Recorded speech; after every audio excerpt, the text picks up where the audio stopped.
اپنی مرضی اور اللہ کی مرضی میں جو فرق ہے اس کا نام غم ہے. وہ فرق مٹا دو تو اللہ بھی خوش اور آپ بھی خوش.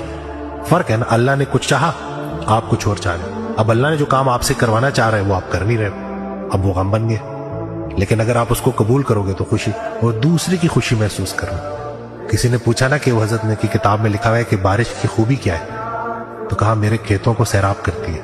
کہتے ہیں بارش کی برائی کیا ہے, میرے بھائی کے کھیتوں کو بھی سیراب کرتی ہے. تو دوسرے کی خوشی آپ کا غم بن جاتی. تو ہم اس معاشرے میں رہ رہے ہیں کہ دوسرے کی خوشی ہمارا غم ہے.